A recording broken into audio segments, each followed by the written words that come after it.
성경의 맥잡기 이제 두 번째 주가 시작이 되었습니다. 한 주만 하고 끝냈으면 좀 아쉬웠겠죠? 뭐 눈치 보면서 대답하시는 거 아세요? 네. 저도 오늘 아침에 쉬면서 맞아, 오늘 저녁에 참 교회 가야지 그런 생각을 하면서 막 오늘 해야 될 내용들 이렇게 좀 봤는데 좀 쉽지는 않은 내용들이지만 그럼에도 불구하고 1년에 한 번, 그리고 사실 성경의 맥잡기를 뭐 해마다 이렇게 하는 것도 아니고요. 그래서 몇 년에 한 번씩이라도 성경 전체적인 것들을 개괄적으로 이렇게 보는 것은 굉장히 중요하다고 생각을 합니다.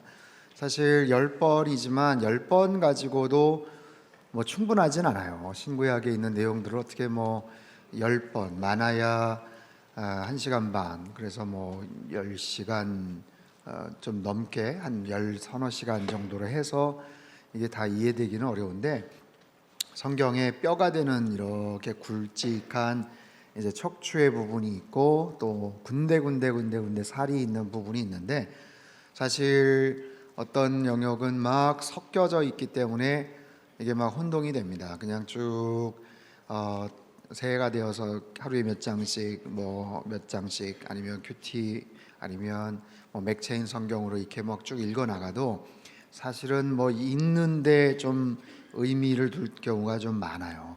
이게 잘 이해가 안 되는 그런 부분들도 많은데, 우선은 이제 뼈가 되는 종이 되는 쭉 어떤 그런 부분들을 먼저 좀 확실하게 잡아야 되지 않을까 싶어요.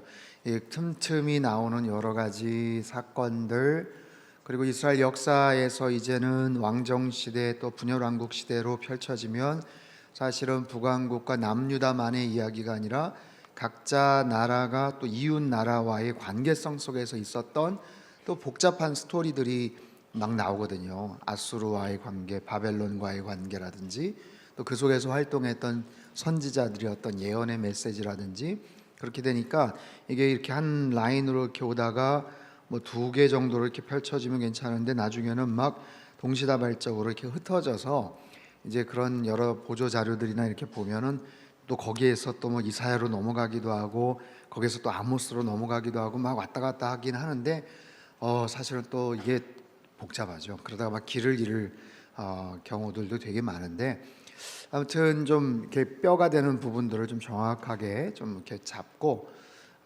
다음에 한번 또 이제 기회가 되면 아예 선지자들의 어떤 예언서에 대한 부분들만이라도 좀 따로 이렇게 묶어서 하면 어떨까, 그런 생각도 해봅니다. 여러분 교재를 한번 펼쳐보시고 맨 앞부분에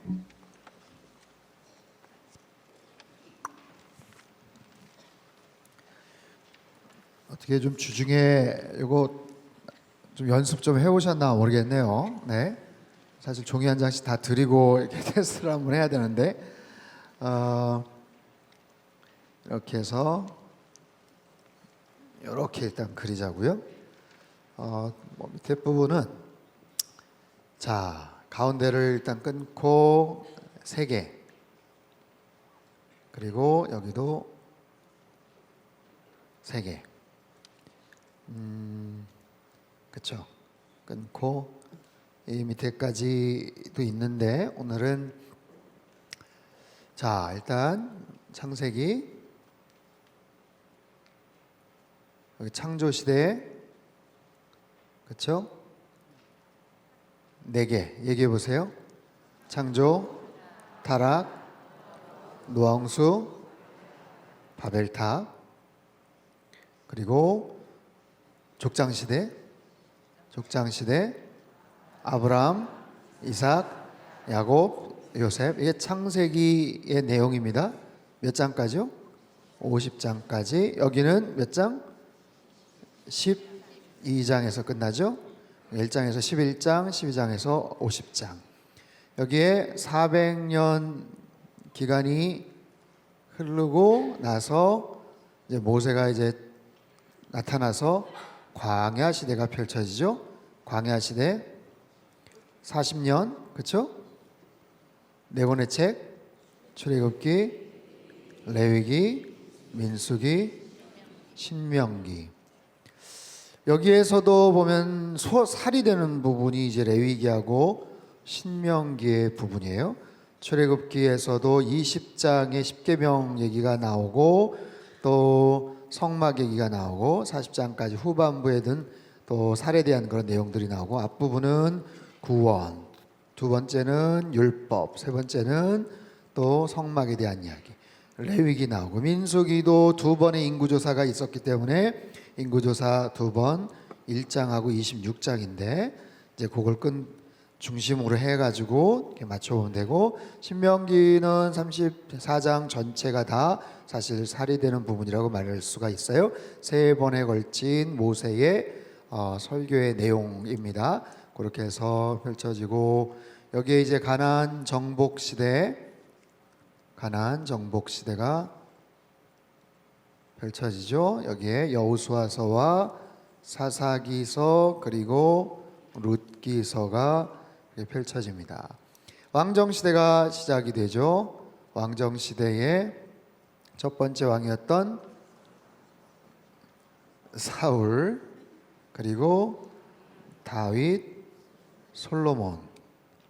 여기까지는 그래도 이야기가 그렇게 어렵지 않아요. 그렇죠?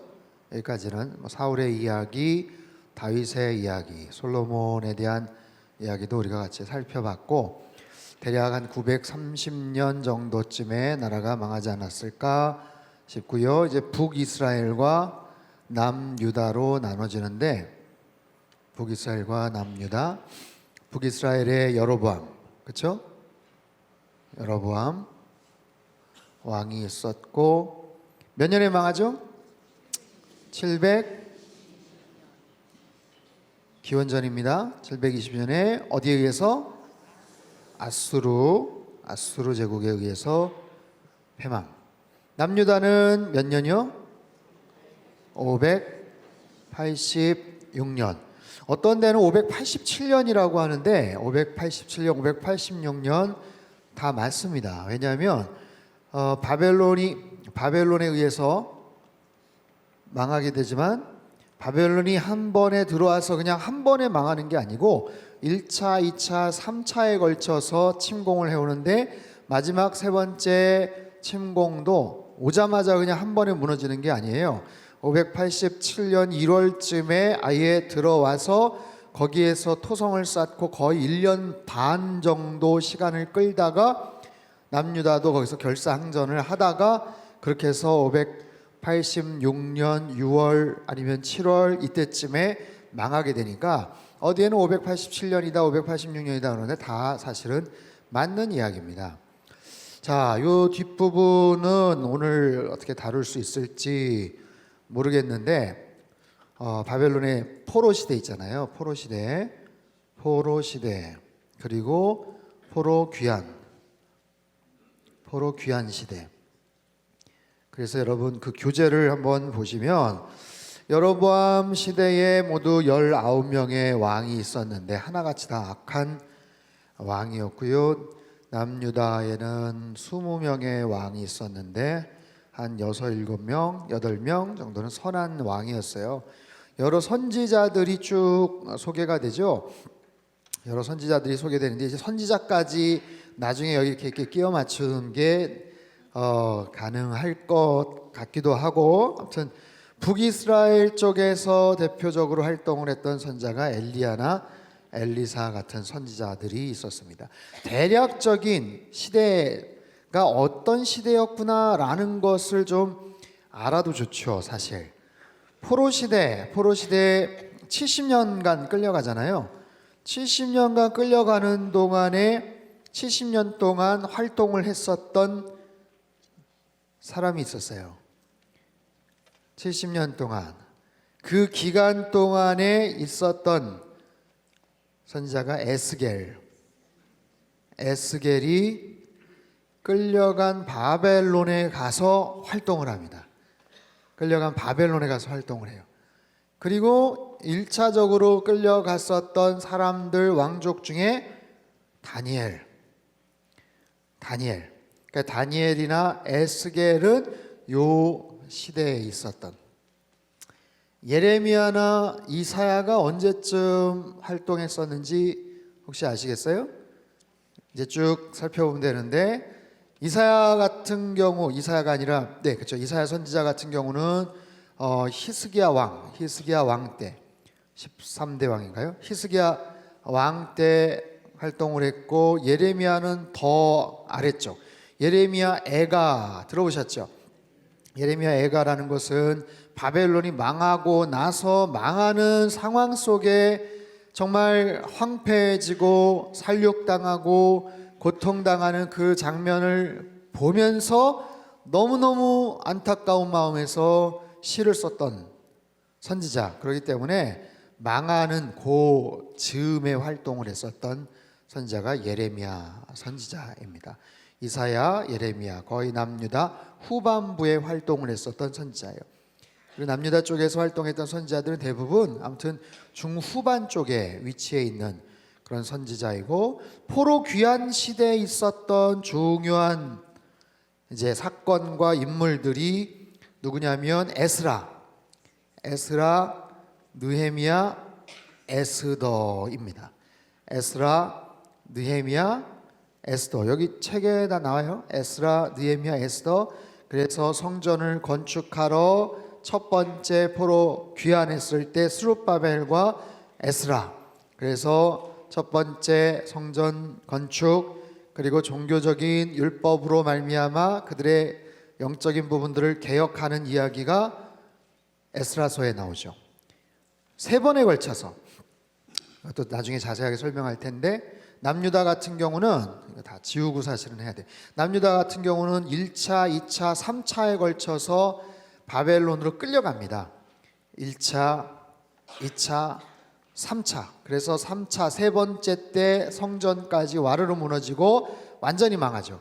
근데 1차 때 와서 침공을 해서 사람들 끌려갔을 때 이제 왕족과 같은 다니엘이 그때 끌려가고, 두 번째 와가지고 기술자들이나 뭐 이런 사람들 또 끌려갈 때 아마 에스겔이 그때 끌려가지 않았을까 싶은데, 그렇게 해서 1차, 2차, 3차 때 끌려간 포로 시대, 귀환도 1차, 2차, 3차로 나뉘어져서 포로 귀환을 해요. 1차, 2차, 3차. 그래서 에스라서에 보면 1차, 2차 귀환하는 얘기가 나오고, 3차 귀환은 느헤미야 때, 에스라 때는 성전, 느헤미야 때는 성벽. 우리가 작년에 느헤미야서 우리가 같이 강해서 마치 말씀을 드렸죠. 에스더는 뭔가, 그럼 에스더는 포로를 풀어주는, 귀환하는 그런 정책을 펼쳤을 때, 이 페르시아, 바벨론에서 이제 페르시아로 바뀌죠. 이 페르시아의 고레스가 너네 나라로 돌아가도 좋다 했었을 때 포로 귀환을 하지만 가지 않고 그냥 거기에 남아있던 사람들이 제법 많았어요. 그 페르시아에, 바벨론 그리고 페르시아에 그냥 남아있던 사람들, 그리고 그 남아있던 사람들 사이에서 있었던 스토리가 에스더서. 성전에 대한 이야기가 이제 에스라서에 나오는데, 성전을 처음에 가서 지으려고 했는데 이게 쉽지가 않은 거예요. 70년 만에 돌아와가지고 성전부터 짓기가 어렵죠. 자기네들 살 집도 만들어야 되고 또 거처를 만들어야 되기 때문에 처음에는 그런 의지와 열정을 가지고 갔는데, 그게 어려우니까 사람들 사이에서 성전 나중에 짓자, 야 우리 살 지금 거처도 마련을 못했는데, 그리고 그 지역에 있었던 70년 동안 그 지역에 살고 있었던 사마리아 사람들이 막 방해도 놓고 막 힘들게 하고 막 그러니까 성전을 짓다가 포기를 합니다. 성전을 짓다가 포기를 해요. 그래서 성전 짓는 게 한 15년 정도 그냥 중단이 돼버려요. 그리고 나서 나중에 다시 성전을 짓는데, 성전을 짓는 것을 포기하고 손을 놔버리니까 하나님께서 사람을 보내셔서 니들 지금 뭐하냐, 하나님께서 포로 귀환 시대 지금 다시 예루살렘으로 돌아오게끔 허락해 주셨는데, 아니 성전을 지을 마음으로 처음에 시작을 했는데 성전 짓는 거 중간에 포기하고 막 이러니까 하나님께서 두 명의 선지자를 통해서 그들에게 막 뭐라고 하셔요. 그 두 명의 선지자가 학개와 스가랴 선지자. 학개, 스가랴. 그래서 학개, 스가랴는 이 시대에 활동을 했던 거예요. 그리고 여기 이제 400년 끝나고 나서 예수님 오시는 신구약 중간기 마지막에 구약의 맨 마지막 책인 말라기. 그래서 요 포로 귀환 시대에 학개, 스가랴, 에스라, 느헤미야, 에스더, 말라기까지도 요 시대에 속해 있어요. 성경의 내용들 쭉 보시면서 어떤 책, 이게 어느 시대구나 라는 정도만 일단은 끼워 맞출 수 있어도 이건 훌륭한 거예요. 예, 훌륭한 겁니다. 그 외에 다른 여러 선지자들, 뭐 소선지서도 있고 대선지서, 이사야, 예레미야, 에스겔, 다니엘, 소위 말해서 그렇게 되잖아요.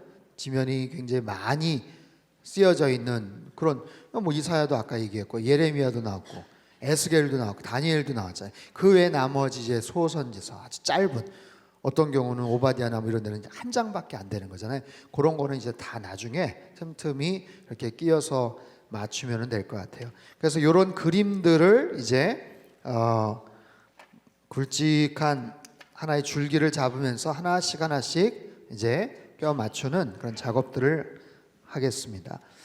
자,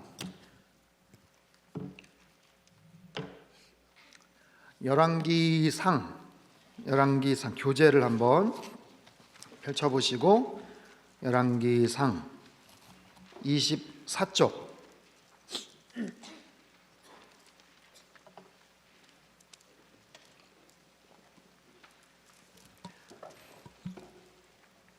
열왕기상은 앞부분에 다윗의 죽음에 대한 이야기서부터 쭉 소개가 되죠. 그러니까 열왕기 상하가 사실 이제 이스라엘 역사에 굉장히 중요한 그런 부분이에요. 사무엘 상하 하면은 이제 대략 어떤 내용이 나오는지 이해가 되셔요? 이해가 되세요? 사무엘 상 앞부분에 사무엘 이야기가 나왔죠. 한나 이야기 나오고 사무엘 이야기 나왔죠. 사울 왕이 이제 나왔죠. 사울 왕. 뭐 몇 장 몇 장까지 다 기억할 것을 제가 기대하진 않지만 아무튼 나왔다는 것은 아시죠? 그러면 고개를 좀 끄덕끄덕 해주세요. 전혀 처음 듣는 얘기처럼 있으시면. 지난주 열심히 했는데, 그렇죠? 사무엘 얘기 나오고 사울 왕이 9장에 나와요. 9장에 사무엘상 9장. 사무엘상 9장. 저는 이제 어떻게 배웠냐면 구약의 사울 왕, 신약에도 사울이 나오죠. 바울 이전에 사울, 그렇죠? 사울이 바울 되었던 다메섹 사건이 사도행전 9장에 나오거든요. 사도행전 9장. 그래서 사무엘상 9장 그렇게 해서 이렇게 연결을 시키면 되죠. 사무엘하 11장에 다윗의 밧세바 범죄 사건이 나오죠. 그 아들 솔로몬도 열왕기상 11장에 보면 이방 여인과의 어떤 그런 얘기들 나오죠. 그러니까 그냥 끼워 맞추는 거예요. 그렇게 해가지고 아무튼 맞춰서 이렇게 하다 보면 기억하면 좋으니까 그렇게 해서 기억하기 쉽게. 그래서 사울 이야기가 쭉 나오고 16장 중요한 챕터 장들 스토리는 좀 기억을 하시는 게 좋아요. 그런 역사서 같은 경우 그래야 앞뒤 얘기들이 이해가 되니까. 다윗이 골리앗을 쓰러뜨렸던 아주 유명한 장면이 사무엘상 17장에 나옵니다. 사무엘상 17장. 그러니까 사무엘상 17장에 나오니까 바로 그 전장에는 뭐가 나왔겠어요? 여러분 잘 기억을 더듬어 보시면 사무엘을 통해서 이새의 집에 가서 아들들 모아놓고 기름 붓는 얘기가 그게 바로 사무엘상 16장에 이제 나오는 거죠. 그러니까 9장에 처음에 사울이 왕이 되었을 때부터 16장에 이제 벌써 다윗 기름 붓는 얘기 나오니까 9장에서 한 15장까지구나. 사울의 앞부분 이야기는 한 15장까지 얘기 나오는구나. 이렇게 해서 여러분 기억을 하시면 전체적인 것들이 이렇게 한눈에 들어오죠. 그 17장서부터 이제 후반부까지는 계속해서 사울과 다윗의 막 쫓기는 막 그런 이야기들이 나오고 맨 마지막에 사울이 길보아 전투에서 이제 죽게 되는 이제 그런 얘기가 나오죠. 그게 사무엘상 31장이네요. 31장. 31장. 그러니까 사무엘상은 사울의 죽음으로 끝이 나죠. 사울의 죽음. 그럼 사무엘하 전체는 아무튼 다윗의 이야기. 다윗의 이야기. 사울 왕 죽고 나서 애통해하는 이야기서부터 해서 마지막 24장까지 통으로 다윗의 이야기가 나오니까 사무엘하는 어쨌든 다윗에 대한 그런 이야기. 왕이 되고 또 법궤를 옮기고 그렇게 해서 계속해서 어디로 가든지 승리케 하시고 하나님께서 언약에 대한 약속을 하시고, 그러다 아까 제가 말씀드렸던 11장에서 바세바 범죄 사건이 나오고 12장에 나단 선지자가 와서 그 부분을 지적하는 얘기가 나오고 13장에선 그 후에 이 일이 있으니라 해서 그때서부터 다윗 자녀들 사이에 어려운 문제들이 계속 막 생기게 되고, 그리고 나서 이제 15, 16, 17장 압살롬에 대한 이야기가 쭉 나오고, 후반부의 내용은 다윗에게 있어서 굉장히 가슴 아픈 그런 스토리들. 그래서 이제 열왕기상으로 딱 넘어오면 다윗이 2장에서 이제 세상을 떠나고 3장서부터 본격적으로 왕상 3장에 솔로몬의 그 유명한 꿈에 대한 이야기와 재판에 대한 이야기가 나와요. 열왕기상 3장에서부터. 그래서 그 10장, 11장에 솔로몬의 타락과 죽음까지 있으니까 그 사이에 성전 건축도 하고 왕궁도 건축도 하고 스바의 여왕이 와서 방문해서 뭐 지혜에 대한 이야기도 나오고 이제 그렇게 된다는 것을 기억을 하시면 되죠. 그래서 열왕기 상하는 연대기적으로 BC 한 10세기 초에서부터 열왕기 하 마지막 멸망할 때가 6세기 중반까지 586년이니까 6세기 중반까지 한 400년간에 있었던 그런 이야기입니다. 다윗의 말년서부터 남유다의 멸망까지 한 400년 정도의 그런 이야기. 통일 왕국 그리고 분열 왕국, 그 많은 그곳에서 왕들의 이야기를 하나님께서 우리에게 보여주시는 이유가 뭔가? 왜 나라가 분열되었나? 왜 그 왕이 처음에 그렇게 잘하다가 나중에 그렇게 타락하고 마음이 바뀌었나? 왜 그 나라가 망했나? 분열된 이유는 뭐고 왜 망하게 되었나? 거기에 담긴 하나님의 뜻은 무엇인가? 그리고 그 사이에 수없이 많은 전쟁 이야기들이 나와요. 수없이 많은 전쟁과 쿠데타와 수많은 사람들이 죽고 뭐 어떻게든 이런 이야기들이 굉장히 많이 나오는데, 거기에서도 우리에게 가르쳐 주시는 교훈은 왜 그들은 승리하는가? 그 전쟁에서 그들이 승리했던 이유는 뭔가? 그들이 전쟁에서 패배를 하는 이유는 뭔가? 왜 그들은 전쟁에서 졌나? 왜 그들은 어떻게 해서 전쟁에서 이겼나? 이런 이야기들 관점으로 사실은 성경이 쭉 나열을 하는 거예요. 그리고 더 거슬러 올라가 보면 사실은 그들이 하나님 말씀에 순종을 했는가 아니면 순종하지 못했는가, 이 부분이 결국에는 신명기 후반부에 나왔던 모세가 이스라엘 백성들에게 했던 권면, 그 말씀, 신명기 28장에서 하나님의 말씀을 따라서 순종하면 너희가 이런 복을 받게 될 것이고 그 말씀을 불순종하게 되면 어떤 일들이 펼쳐지게 될 것이다 라는 것에 대한 이야기, 거기에 대한 하나의 샘플. 그래서 수없이 많은 사람들, 왕들, 왕조가 바뀌고 전쟁에서 패망하고 이 수많은 그런 이야기들이 거기에서 소개가 되더라라는 거예요. 지난번에 시간이 좀 급해서 살펴보지를 못했던 내용을 좀 살펴볼 텐데요. 그 열왕기상 중반 부분에 보면 사실 열왕기상 그 중후반에서는 아합과 엘리야에 대한 이야기를 우리가 좀 주시해서 보면 돼요. 아합 왕에 대한 그 악한 영향력은 사실은 열왕기 하에도 지속적으로 계속 이제 펼쳐지게 되는데, 열왕기상 17장 성경을 한번 펴보시겠습니까? 열왕기상 17장의 말씀.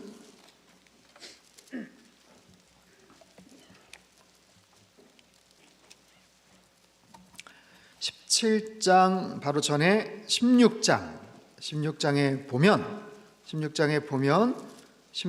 30절에 이런 말씀이 나와요. 오므리의 아들 아합이 그의 이전의 모든 사람보다 여호와 보시기에 악을 더욱 행하여 느밧의 아들 여로보암의 죄를 따라 행하는 것을. 느밧의 아들 여로보암의 죄, 여러분 거기다 밑줄을 쳐보세요. 느밧의 아들 여로보암. 여러분 이거는 북이스라엘 망하기 전까지 엄청나게 많이 나오는 이야기입니다. 느밧의 아들 여로보암의 죄. 여로보암이 누구였어요? 북이스라엘을 처음 시작했던 왕이죠. 솔로몬의 아들은 르호보암이었고, 유다와 베냐민 두 지파 빼고 나머지 10지파를 백성들 사람들의 환심을 사서 시작을 했던 여로보암.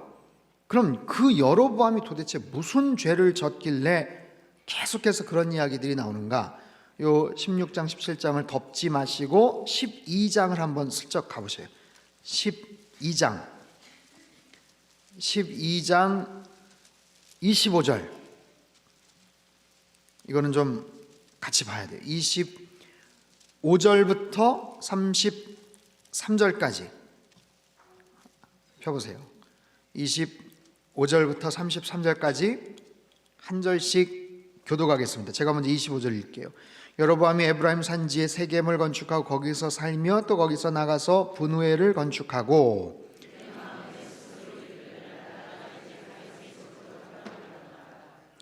만일 이 백성이 예루살렘에 있는 여호와의 성전에 제사를 드리고자 하여 올라가면 이 백성의 마음이 유다 왕 된 그들의 주 르호보암에게로 돌아가서 나를 죽이고 유다의 왕 르호보암에게로 돌아가리라 하고,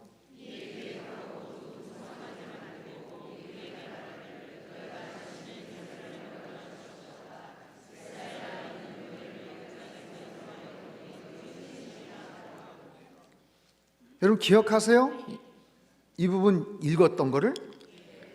제가 지금 막 생각이 나서 기억하시는군요. 예, 요 부분 우리가 읽었어요, 그죠? 지난주에 보니까 여로보암의 죄가 무엇인지 다시 한번 확인하려고 본 거예요, 그죠? 12장 앞부분에서 이 죄, 베델과 단에 금송아지 산당을 만들어 놓고 우상 숭배를 시켰던 죄, 레위 자손이 아닌 보통 백성으로 제사장을 삼았던 죄, 절기와 날짜를 함부로 여기고 자기 멋대로 그렇게 해서 날짜를 정하고 송아지에게 제사를 드렸던 죄, 자기 마음대로 정한 그 오늘날 성지, 이스라엘 거기 순례 성지를 가면 단이라는 곳, 그 부분에 이 그 우상 숭배했던 그 터의 흔적을 아직 이제 보관을 하고 있어요. 그래서 거기다가 그 뭐 보드판 같은 거 만들어 가지고 이 내용들을 쭉 설명을 하더라고요.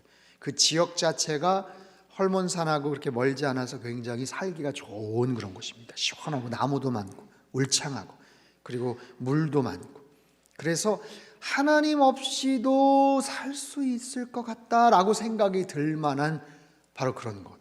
거기에다가 산당을 만들어 놓고 사람들로 하여금 미혹시켜서 거기서 절하면서 살게끔 했던 거예요. 그래서 이 느밧의 아들 여로보암의 죄가 계속해서 소개가 돼요. 16장 다시 한번 보죠. 16장 30절 31절을 보면 31절, 느밧의 아들 여로보암의 죄를 따라 행하는 것을 오히려 가볍게 여기며 시돈 사람의 왕 엣바알의 딸 이세벨을 아내로 삼고 가서 바알을 섬겨 예배하고, 자기가 결혼을 했는데 이방 여인하고 결혼을 했는데 이 이방 여인이 아예 바알을 섬기는 아주 지독한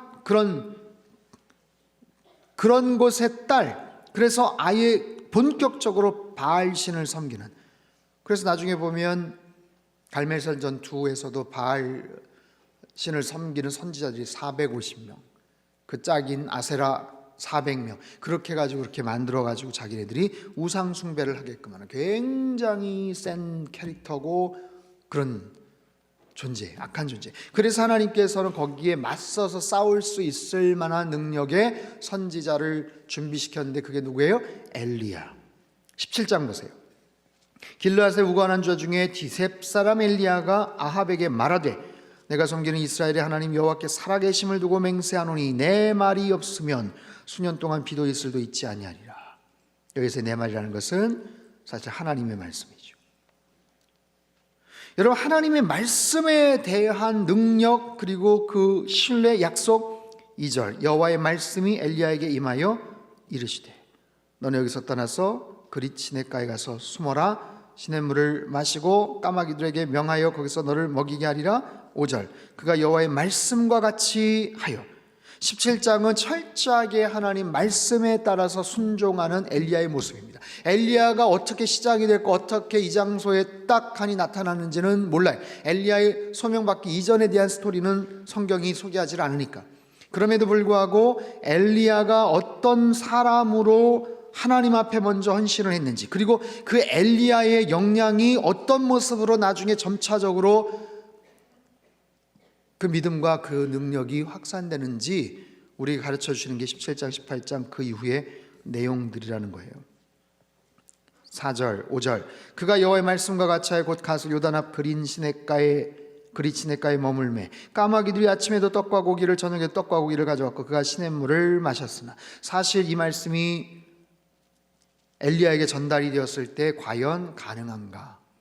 하나님께서 말씀하셨는데 가라고 하시니까 그리 시냇가를 찾아서 갔는데, 내가 여기 숨어서, 여러분 흉년이 가뭄이 막 3년 6개월 진행이 되는 동안 나중에 화가 난 바알 아합 왕이 엘리야를 막 찾아 나서잖아요. 그렇죠? 현상금 막 걸면서 엘리야를 막 찾아 나서는 그런 상황 속에서 아주 깊숙하게 숨어 들어갔어요. 거기에서 아직 남아있는 시냇물을 먹고서 목을 축일 수는 있지만 음식을 어떻게 감당할 수가 없잖아요. 근데 하나님이 까마귀를 통해서 택배, 아침 저녁으로. 네? 근데 이게 말이 안 되는 게, 까마귀는 육식성의 조류인데 지가 그걸 먹지 그걸 날라다 주겠는가, 첫 번째. 그리고 아무리 내가 배가 고파도 까마귀가 그 입에다가 이렇게 하는 거를 그걸 내가 먹겠는가. 까마귀는 또 부정한 새거든요. 그래서 그런 부분에 대한 거부감이 아마 있었을 거예요. 그럼에도 불구하고 아침 저녁으로 따박따박 날라다 주니까 그거를 먹고서 거기서 잘 견뎠는데, 잘 숨어 있었는데, 7절, 땅에 비가 내리지 아니하므로 얼마 후에 그 시내가 마르니라. 엘리야의 두 번째 믿음의 테스트. 8절, 여호와의 말씀이 그제서야 임합니다. 시내가 말랐다라는 것은요, dry up, 완전히 말랐다는 뜻이. 시내가 쫄쫄쫄쫄쫄 가뭄 때문에 말라버려요? 예측이 되지 않겠어요? 야, 이 가뭄에 이거 얼마 못 가겠는데, 이거 한 열흘 못 가겠는데, 이거 봐, 이거 한 일주일, 이거 내일 모레면 이거 다 말라버리겠는데. 그 상황에서 엘리야의 마음속에, 본문에 나와 있지 않지만 마음속에 흔들리는 유혹, 알아서 빨리 찾아야 되는 거 아닌가? 여기다가 그냥 나 죽는 거 아닌가? 그럼에도 불구하고 엘리야는 끝까지 거기서 머물면서 버티더라라는 거예요. 그리고 다 말라버리고 나서 하나님께서 말씀하셔요. 옮기라는 거예요. 시돈에 속한 사르밧으로 가라. 여러분, 사르밧에 가서 웬 부자 과부가 거기서 자기를 위해서 크게 잔치를 준비했으면 얼마나 좋겠어요. 근데 세상에 거기 갔더니 너무너무 가난한 거예요. 너무너무 힘든 거예요. 아들 하나랑 둘이 같이 있는데 뭘 부시럭부시럭 하면서 먹는 장면을 딱 마침 포착을 하고, 뭘 합니까? 라고 했더니 그 과부의 말이 정말 기가 막힌 말을 하죠. 지금 그냥 우리 아이하고 12절에 나온가요? 그가 이르되 당신이 하는 여호와께 살아계심을 두고 나는 떡이 없고 다만 통에 가루 한 움큼과 병에 기름 조금뿐이라. 내가 나뭇가지 돌을 주워다가 나와 내 아들을 위하여 음식을 만들어 먹고 그 후에는 죽으리라. 여러분, 세상에 이렇게 슬프고 딱한 상황이 어디 있어요? 보잘것없어 보이는 정말 가루 조금, 기름 조금 가지고 그거 먹고서 이제는 끝나니까 죽는다라고 얘기를 하는데, 엘리야가 뭐라고 얘기를 해요? 그거 만들어서 나 먼저 먹게 해라 라고 얘기를 하잖아요. 나 먼저 먹게 해라. 여러분, 이게 사람이 할 말입니까 이게?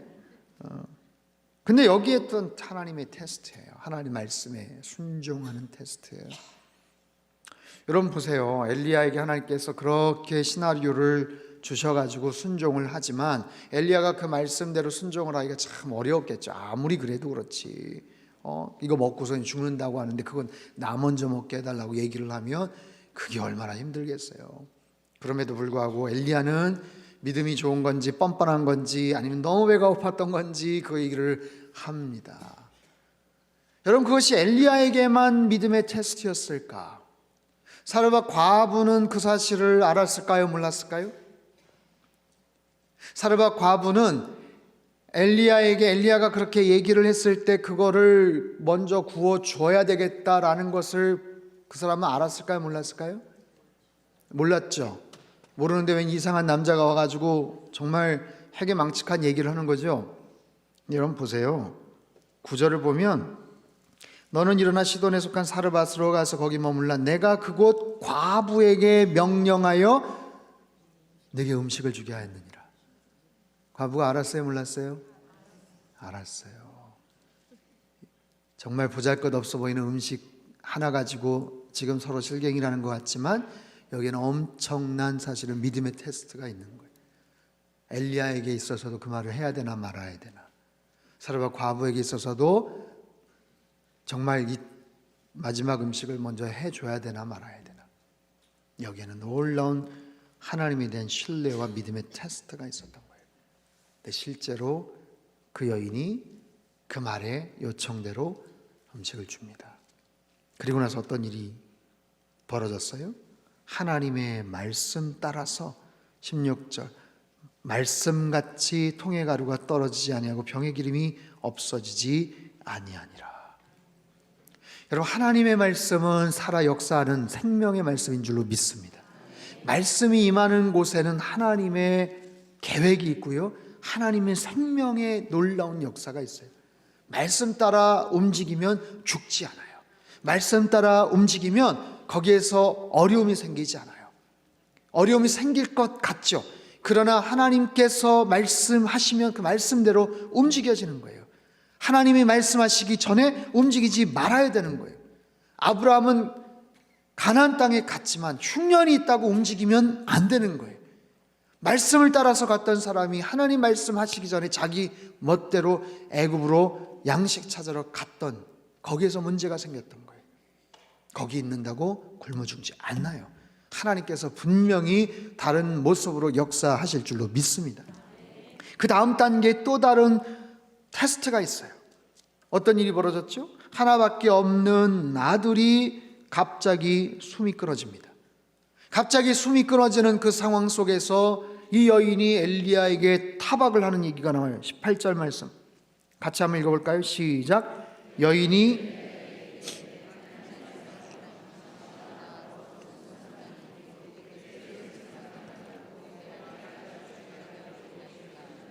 하나님의 사람이라고 이야기를 하는데 자기의 속상한 이야기 마음을 뭐라고 표현하냐면, 당신이 나랑 무슨 상관이 있기에, 당신이 왜 여기 와서 우리 아들을 죽게 했습니까? 그리고 내 죄를 생각나게 했습니까? 죄에 대한, 이 여인은 자신이 뭔가 과거에 잘못했던 것에 대한 심판이 아들의 죽음으로 나타난 것으로 해석을 그렇게 합니다. 그러자 엘리야가 그게 아니라고 하면서 뭐라고 얘기를 하냐면, 그 아들을 달라 하고 여인의 품에서 받아 안고 자기가 거처하는 다락에 올라가서 침상에 누이고, 엘리야의 정말 간절한 기도가 여기에서 나옵니다. 간절한 기도가 여기서 나와요. 여러분, 그 이전에 엘리야가 기도했다라는 구체적인 그런 이야기가 없어요. 사실은 하나님 말씀을 들었고, 왜 기도를 하지 않았겠습니까? 그럼에도 불구하고 성경에서 구체적으로 기록하고 있는 엘리야가 뭔가를 기도했다는 얘기는 없어요. 왜 여기서 이 기도가 필요한가? 금방 17장 뒷부분에 가서 18장에 가서 갈멜산에서의 어마어마한 그런 외롭고 힘겨운 전투를 벌여야 되는 그 상황에서 엘리야는 자기의 머리를, 고개를 무릎에 그냥 콱 쳐박고 하나님 앞에 매달리는 사생결단의 기도를 해요. 아마 그 기도만큼이나 사실 이 기도가 절박했을 거예요. 여인 이상으로 엘리야에게도 굉장한 속상함과 안타까움을 가지고 하나님 앞에 매달리면서 기도했을 거예요. 그 아이 위에 몸을 3번 펴서 20절서부터 한번 읽어볼까요? 20절, 21절, 22절까지입니다. 같이 읽죠. 시작. 여호와께 부르짖어 이르되 내 하나님 여호와여, 주께서 또 내가 우거하는 집 과부에게 재앙을 내리사 그 아들이 죽게 하셨나이까 하고 그 아이 위에 몸을 3번 펴서 엎드리고 여호와께 부르짖어 이르되 내 하나님 여호와여, 원하건대 이 아이의 혼으로 그의 몸에 돌아오게 하옵소서 하니 여호와께서 엘리야의 소리를 들으심으로 그 아이의 혼이. 여러분, 엘리야의 믿음이 대단하죠? 엘리야는 하나님을 경험을 합니다. 어떤 하나님? 까마귀를 통해서 자신이 먹어야 될 것을 공급하시는 하나님. 하나님께서 말씀하신 것은 그대로 나타난다라는 것을 경험했던 생명의 주권자 되시는 하나님, 먹이시는 하나님, 이 가정에 굶어 죽지 않도록 계속해서 가루와 기름이 계속해서 나올 수 있게끔 만들어주시는 그 생명의 하나님이 어쩌면 죽은 이 아이도, 이 죽은 아이의 호흡도 다시 되살아날 수 있게끔 하실 거다라는 그 믿음. 여러분, 엘리야에게도 처음부터 그런 믿음이 있는 게 아니에요. 아브라함도 처음부터 그런 믿음이 있는 게 아니에요. 저와 여러분의 삶 속에서도 처음부터 그런 믿음이 있는 게 아니에요. 다 그런 좌절과 실수와 그런 방황과 실패를 거듭할 수 있지만 그 과정을 통해서 결국에는 한 단계 더 성숙한 믿음의 소유자로 나아가는 저와 여러분 되시길 바랍니다. 놀라운 사건이 벌어져요. 여호와께서 엘리야의 소리를 들으심으로 그 아이의 혼이 몸으로 돌아오고 살아난지라. 23절, 24절 같이 읽을까요? 시작. 엘리야가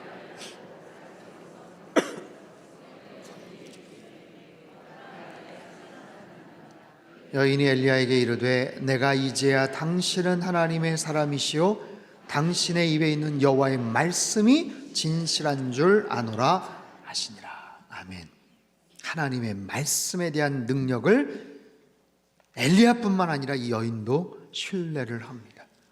여러분, 말씀이 들린다라는 것은 엄청난 축복인 줄로 믿습니다. 중요한 사건 전후에 하나님의 말씀이 지금 들리는 거예요. 중요한 사건이 하나님의 말씀과 더불어서 나타나는 거예요. 우리가 그거를 성경의 맥잡기를 통해서 배우는 거예요.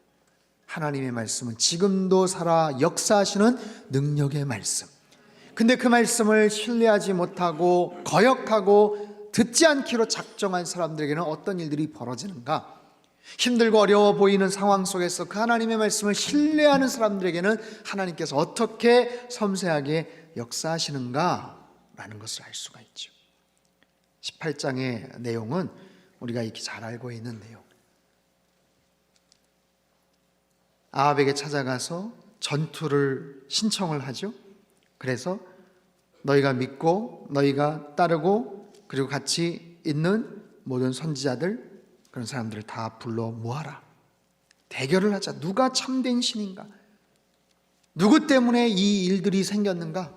보자 하면서 갈멜산에다가 제단을 만들어 놓고 거기에서 이제 기도를 하는 그런 내용들이 나와요. 그 속에서 굉장히 중요한 그런 얘기가 나옵니다. 18장 19절. 그런즉 사람을 보내 온 이스라엘과 이세벨의 상에서 먹는 바알의 선지자 450명과 아스라엘 선지자 400명을 갈멜산으로 모아 내게로 나오게 하소서. 아합이 이에 이스라엘의 모든 자손에게로 사람을 보내 선지자들을 갈멜산으로 모으니라. 엘리야가 모든 백성에 가까이 나아가 이르되 너희가 어느 때까지 둘 사이에서 머뭇머뭇하려느냐? 여호와가 만일 하나님이면 그를 따르고 바알이 만일 하나님이면 그를 따를지니라 하니 백성이 말 한마디도 대답하지 아니하는지라. 여러분, 바알 신은 무슨 신이냐면 농사의 신입니다. 풍요의 신입니다. 근데 지금 3년 반 동안 비가 오질 않아요. 바알 신은 남신이고 아세라 신은 여신입니다. 그래서 바알과 아세라가 서로 사랑을 나눌 때 그때 구름도 끼고 비도 내린다고 알고 있어요.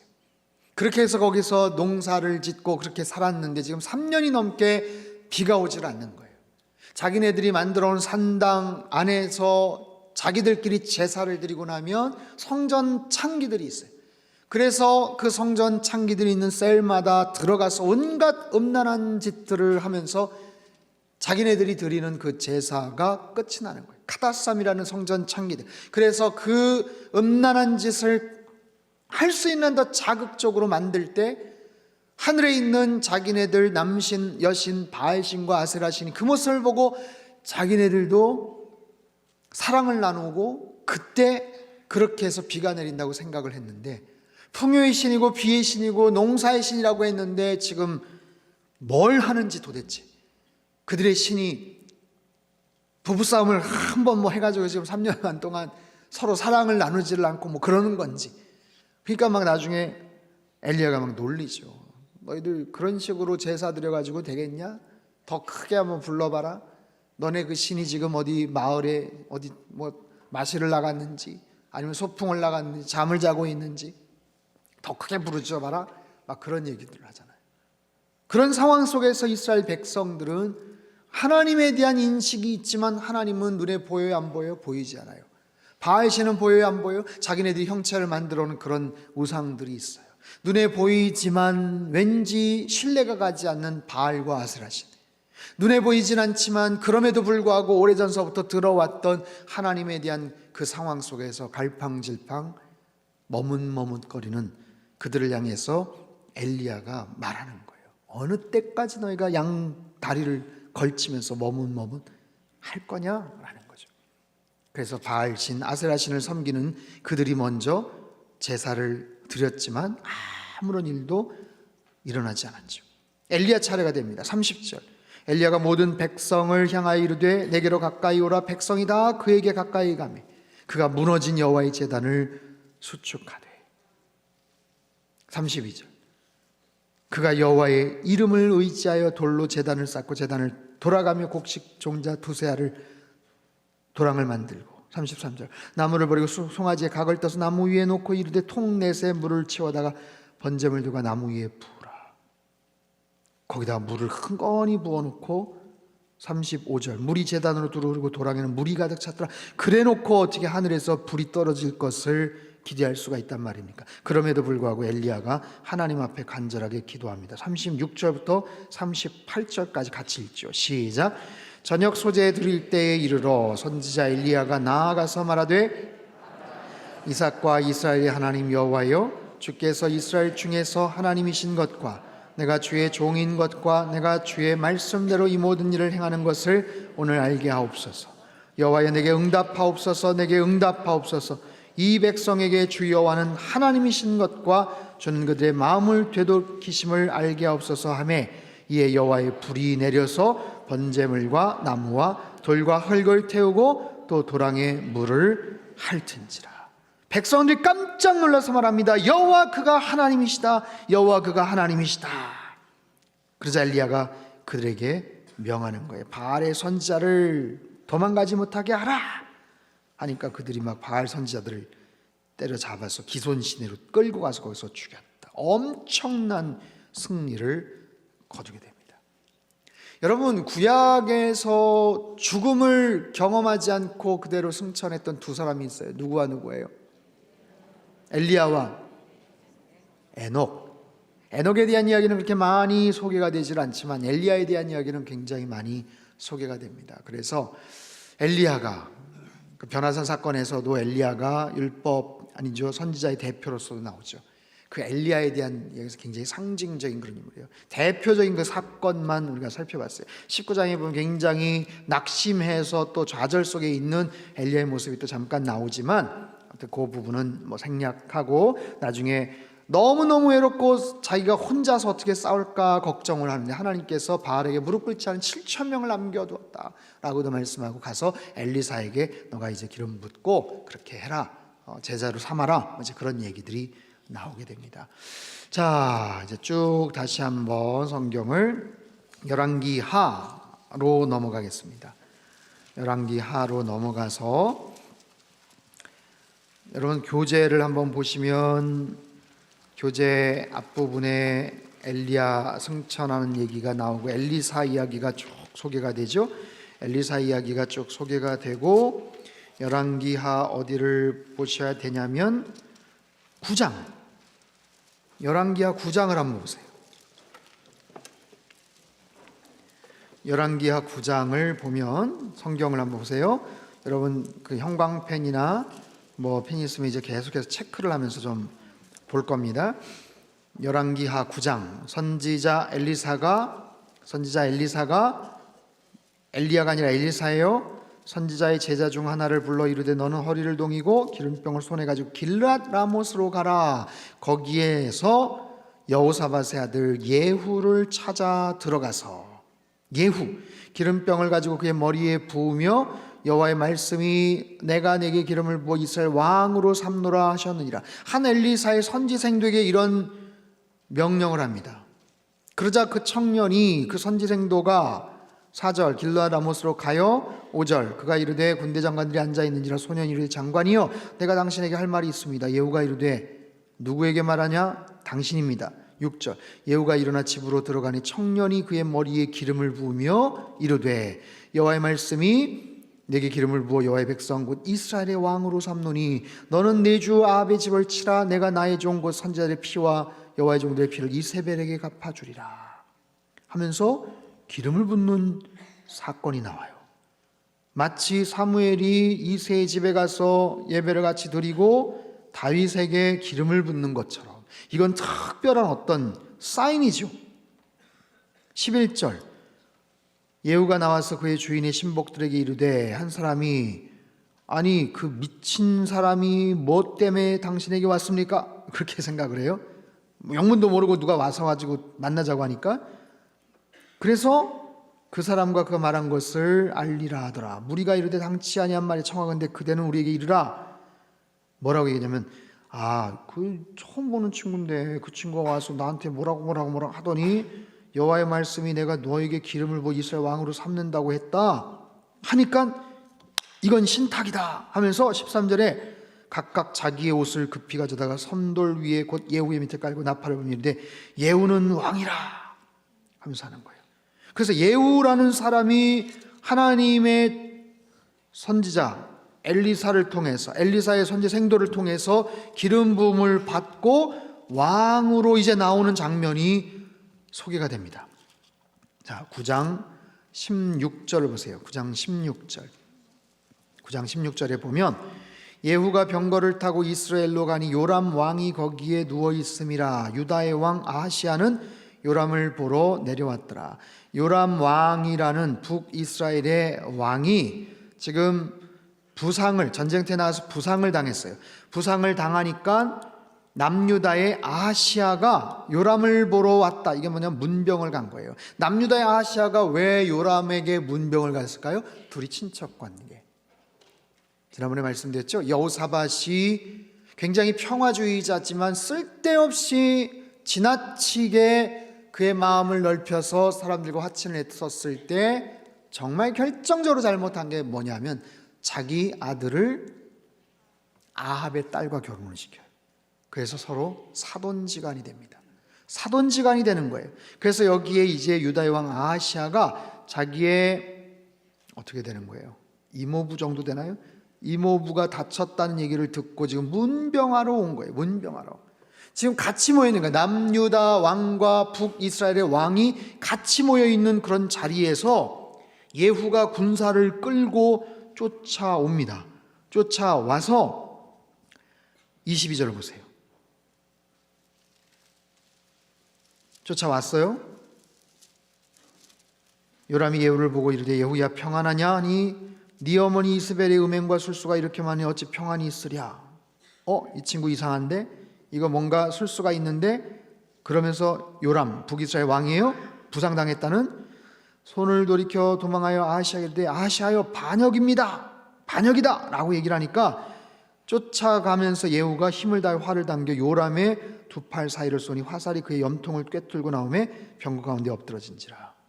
예후가 아까 그 기름 부음 받고 나서 요람을, 북이스라엘 왕 요람을 쫓아가 가지고 지금 살해하는 장면이 나와요. 살해합니다. 열덜결에 있었던 아하시아가 어떻게 도망가지 않았겠어요? 도망가는데 27절을 보세요. 유다의 왕 아하시아가 이를 보고 정원의 정작길로 도망하니 예후가 그 뒤를 쫓아가며 이르되 병거 가운데서 죽이라 하매 그가 무기토까지 도망하여 거기서 죽은지라. 여러분 보세요. 지금 순식간에 북이스라엘의 왕과 남유다의 왕이 지금 죽은 거예요. 완전히 정치적으로 지금 멘붕이고 패닉 상태죠. 근데 거기서 끝나지 않습니다. 이 예후가 이세벨을 찾아갑니다. 30절. 예후가 이스라엘로 오니 이세벨이 듣고 눈을 그리고 머리를 꾸미고 창에서 바라보다가 소식을 벌써 들은 것 같아. 눈치를 챈 것 같아. 예후가 문에 들어오며 이르되 주인을 죽인 너 시므리여 평안하냐 하니 예후가 얼굴을 들어 창을 향하여 이르되 내 편이 될 자가 누구냐 하니 두어 내시가 예후를 내다보는지라. 이르되 그를 내려던지라. 이세벨, 지금 나이가 꽤 많았을 거예요. 이세벨, 그 악한 여왕 아합의 와이프였던, 내려 던져, 창에서 그냥 2층에서 내려 던져. 그러니까 그의 피가 담과 말에게 튀더라. 예후가 그의 시체를 밟으니라. 그래서 이세벨을 죽입니다.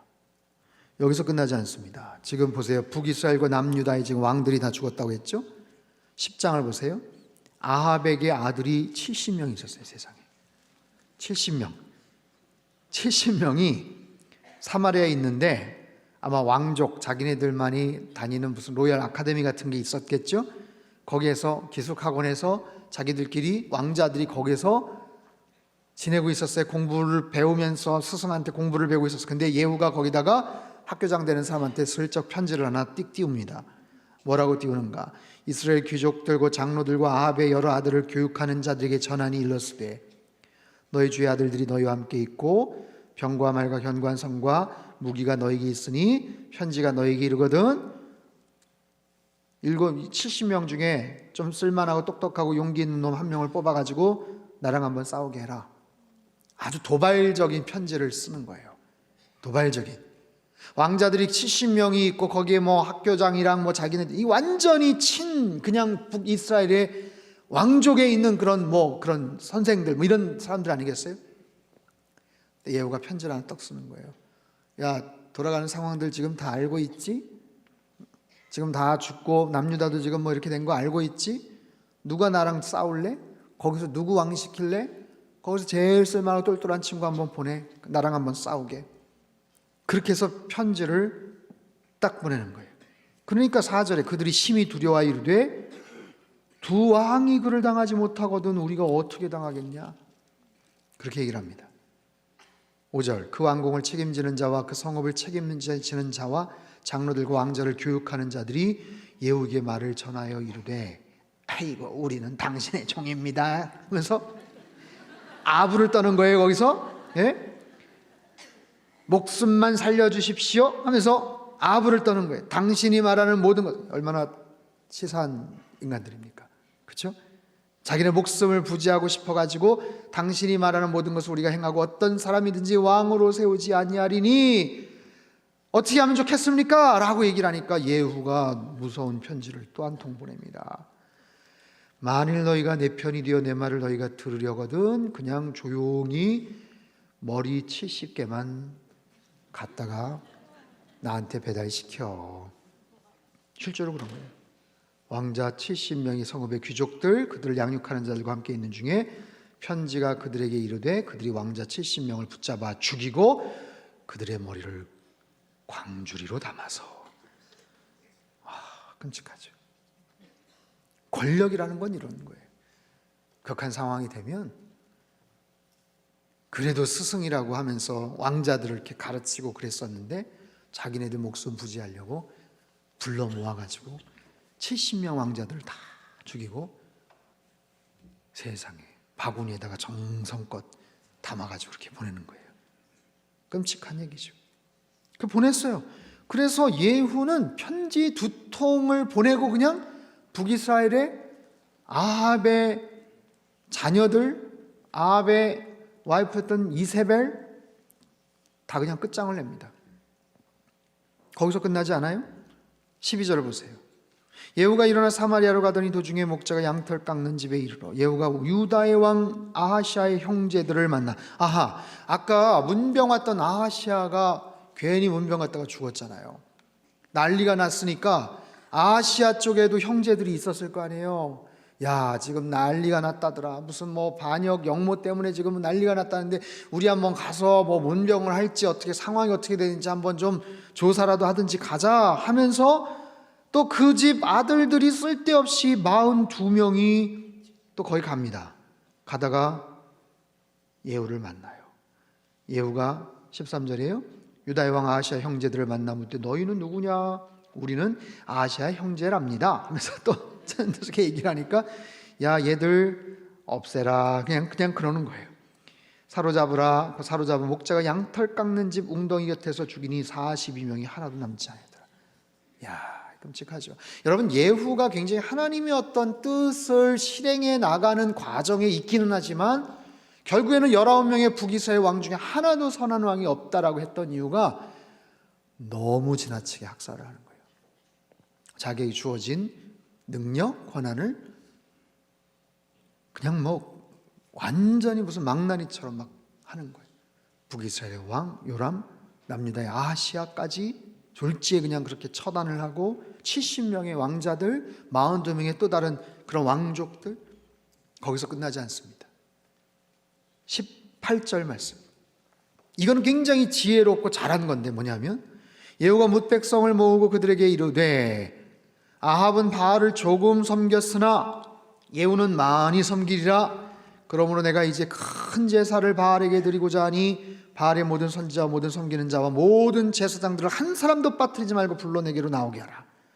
오지 않으면 살려두지 않겠다. 이거는 뭐냐면 바알 섬기는 자를 멸하려 하는 계책을 썼다는 거예요. 예후가 바알을 위하는 대회를 거룩히 열람에 공포되었더라. 예후가 온 이스라엘 사람을 두루 보냈더니 바알을 섬기는 모든 사람이 하나도 빠진 자가 없이 다 이르렀어요.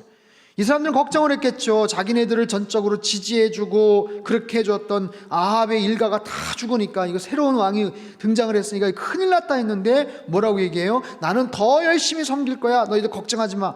야, 이제 한번 크게 한번 우리 제사를 한번 드릴까? 한 사람도 대신 빠지면 안 돼 하면서 다 불러 모은 거예요. 우리가 바알의 신당에 들어가며 바알의 신당 이쪽부터 저쪽까지 가득하였더라. 22절 예후가 예복 맡은 자에게 이르되 오신 분들 다 이 예복 입혀라. 이거 다 똑같은 것 입혀라 하면서 단복을 하나 맞춰가지고 다 또 선물로 주는 거예요. 네? 예복을 내다가 바알을 섬기는 모든 자에게 주라 하며 그들에게로 예복을 가져온지라. 새 예복을 입고 그들은 신이 났어요. 반짝반짝하면서 아주 눈에 확 띄는 그런 거. 예후가 레가비 아들 여호나답과 더불어 바알의 신당에 들어가서 바알을 섬기는 자들에게 이르되 너희는 살펴봐서 바알을 섬기는 자들만 여기 있게 하고 여호와의 종을 하나도 여기 있지 못하게 해라. 자기들끼리 뭐 딴 사람이 있었겠어요? 자기들 섬기는 사람들만 다 모여가지고 온 전 나라 안에 있는 사람들 다 모인 거죠. 회집을 한 거죠. 그리고 다 모인 것을 확인을 하고 문을 꽝 닫고 우리가 번제와 다른 제사를 드리려고 들어간 때 예후가 80명을 밖에 두며 이르되 내가 너희 손에 넘겨주는 사람을 한 사람이라도 도망하게 하는 자는 자기의 생명으로 생명을 대신하리라. 번제 드리기를 다음에 예후가 호위병과 지휘관들에게 이르되 들어가라. 그리고 한 사람도 남기지 못하고 나가지 못하게 하고 죽이라. 그래서 군대를 보내서 호위병과 지휘관들을 보내서 칼로 그들을 다 죽여 없앱니다. 바알을 섬기는 자들을 완전히 몰살을 다 시켜버리는 거예요. 이건 뭐 잘한 거죠. 이거는 이거 잘한 거죠. 바알의 신당이 있는 성으로 가서 바알의 신당에서 목상들을 가져다가 불사르고 바알의 목상을 헐며 바알의 신당을 헐어서 변소를 만들었더니 추억의 단어입니다. 변소. 오늘까지 이르니라. 예후가 이와 같이 이스라엘 중에서 바알을 멸하였으나 이 다음이 문제인 거예요. 예후가 이랬으면서도 하나님 앞에 인정을 받지 못했던 거. 이스라엘에게 범죄하게 한 느바세 아들 여로보암의 죄 곧 베델과 단에 있는 금송아지를 섬기는 죄에서는 떠나지 아니하였더라.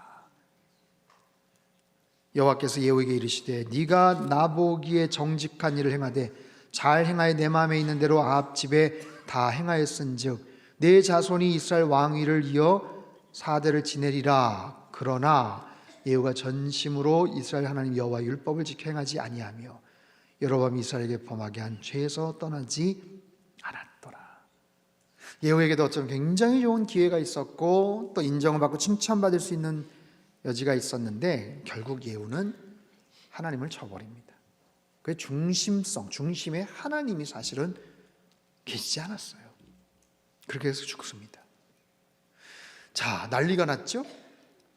북이스라엘은 그렇게 됐다고 치고 남유다는 어떻게 됐어요? 남유다는 어떻게 됐어요? 지금 왕족들이 다 씨가 말렸어요. 자, 그런 상황에서 지금 어떻게 됐는가? 11장을 보세요. 한술 더 뜨는 또 대단한 캐릭터가, 인물이 또 한 명이 나옵니다. 아하시아의 어머니 아달랴가 그의 아들이 죽은 것을 보고 일어나 왕의 자손을 모두 멸절하였으니. 그러니까 아까 예후가 죽인 42명은 아마 아달랴하고 좀 가까운 쪽에 있는 아들들이 아니었을까 싶어요. 그러니까 그 당시에는 뭐 이복 형제들도 많고 그 와이프들도 많고 막 이러다 보니까 왕족 자녀들이 다 죽었지만 자기네 왕족들이 죽은 것을 알고 아달랴는 유다 왕족 쪽에 속해 있는 아들들을 자기가 직접 죽여요. 왕의 자손을 모두 멸절하였다. 근데 여기에는 자기 손주도 있을 거예요. 친손주. 그럼에도 불구하고 이 아달랴는 누구의 딸이다? 이세벨의 딸, 아합의 딸 아니에요.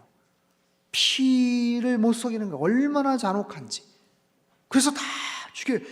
여기서 다 끝날 뻔했어요. 하마터면 다윗의 왕조가 끝장이 날 뻔했어요. 근데 기가 막히게 요람왕의 딸 아하시아의 누이 여호세바가 아하시아의 아들 요아스를 왕자들이 죽임을 당하는 중에서 빼내요.